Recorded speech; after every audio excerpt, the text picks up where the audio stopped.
আচ্ছা, আপনারা কে কে এই নোটিফিকেশনটা পেয়েছেন বলেন তো? যারা ফেস টু ফেস ভিডিও করলে কিংবা নিজের কণ্ঠে ভয়েস দিলে তাদের ভিডিওতে আর্নিং বেশি দেবে ফেসবুক আগের থেকে। হ্যালো ভিউয়ার্স, আসসালামু আলাইকুম।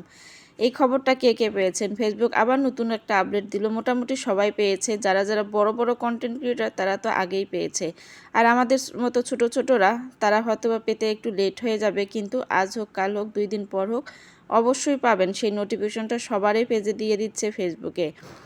আসলে যারা আমরা ফেস টু ফেস মানে আমাদের ফেস দেখিয়ে ক্যামেরার সামনে এসে ভিডিও বানাচ্ছি এবং নিজের ভিডিও, নিজের অরিজিনাল ভিডিও এবং নিজের ভয়েস দিয়ে যারা ভিডিও এডিট করতেছি, আসলে তাদের ভিডিওতে আগের তুলনায় মানে যে আপডেট দিছিল ফেসবুক তার আগের যে রকম অবস্থা ছিল, রিলসে যে ইনকামটা দিছিল তার থেকে দ্বিগুণ বেশি আর্নিং দেবে ফেসবুক। এটা কিন্তু অফিসিয়ালি আবার জানিয়ে দিল।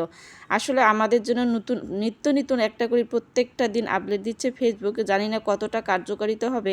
তো আগের থেকে কিন্তু আর্নিংটা বেড়ে গেছে, এটা কিন্তু অনেকটাই সত্যি কথা। সেটা আমি নিজের আমার পেজ থেকে সেটা বুঝতেছি।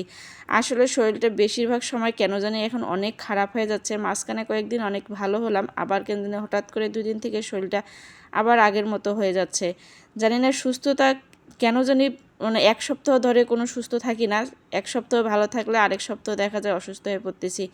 আচ্ছা যাই হোক, সকালবেলা ঘুম থেকে উঠে রান্না করে যাইতে দেখি যে আসলে মশলার গুঁড়া মানে জিরা ফাঁকি যেটাকে বলা হয়, সেই জিরা ফাঁকি আমার একেবারে শেষ হয়ে গেছে। আর হচ্ছে আমার রান্না করতে গিয়ে যদি জিরা ফাঁকি আদা রসুন বাটা যদি আমার না থাকে তাহলে মানে রান্না করতে কেমন জানি অনেক বিরক্ত লাগে, আর হচ্ছে মনে হয় যে অনেকটা সময় লেগে যায় সেদিন রান্নাবান্না করতে।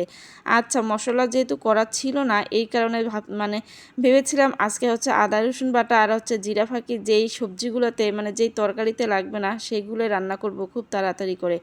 শরীরটাও বেশ খারাপ, এই কারণে হচ্ছে যা ফাঁকিবাজি রান্না না করলেই নয়। আবার ওর বাবা অফিসে যাবে খেয়ে দিয়ে, এই কারণে চিন্তা করলাম যে শর্টকাটে যে রান্নাগুলো হবে সেইগুলো করব এবং মশলা ছাড়া যেগুলো রান্না করা যাবে সেইগুলোই করব। আচ্ছা এই জন্য হচ্ছে এই শাকগুলো হচ্ছে ওর বাবা নিয়ে এসেছিল কাল মানে গত 2 দিন আগে সে গ্রামে গিয়েছিল, সেই গ্রাম থেকে নিয়ে এসেছে। তবে খেতে কিন্তু বেশ ভালোই ছিল। আমরা যতই বাইরে কিনে খাই না কেন, বাইরের কেনা শাক আর হচ্ছে নিজের ক্ষেতের শাক সেটা কিন্তু অনেক তফাৎ টেস্টের তুলনায়। আচ্ছা তারপর হচ্ছে এই যে মাছ আজকে ভেজে নিব, মানে সব কিছু দিয়েছি এখানে, শুধু মশলা বাদ দিয়ে হচ্ছে এখানে হলুদের গুঁড়া, মরিচের গুঁড়া, লবণ দিয়ে একটু ভালো করে মিক্সড করে অনেকক্ষণ রেখেছিলাম। রাখার পরে হচ্ছে তারপরে হচ্ছে তেলে ভেজে নিব। আর হচ্ছে যে শাকগুলো প্রথমে হচ্ছে আমি একটু লবণ দিয়ে একটু সিদ্ধ করে নিয়েছিলাম, মানে পানিটা ফেলে দিয়েছিলাম, না হলে তিতাটা বেশি লাগে এই শাকটা। তারপর হচ্ছে এই যে মাছগুলো একটু হালকা করে ভেজে নেব, বলতে হালকা করে না একেবারে মচমচ করে ভেজে নিব আজকে, খুব কড়া করে, মানে আর কোনো কিছুই দিব না, ভুনা করব না, শুধু মরিচ পেঁয়াজ বেরেস্তা করে এর মধ্যে দিয়ে তারপর হচ্ছে খেয়ে নেব। এভাবে মাঝে মাঝে খেলে কেন জানি আমার কাছে অনেক ভালো লাগে, আর এই মাছগুলো তো এভাবেই খেলে বেশি ভালো লাগে। আচ্ছা যাই হোক, তারা মানে যারা যারা নিজের কন্টেন্ট মানে নিজের ভয়েস দিয়ে ভিডিও বানাচ্ছেন তারাই কিন্তু ইনকামটা বেশি পাবেন এখন। আজকের ভিডিও এই পর্যন্ত, সবাই ভালো থাকবেন, আল্লাহ।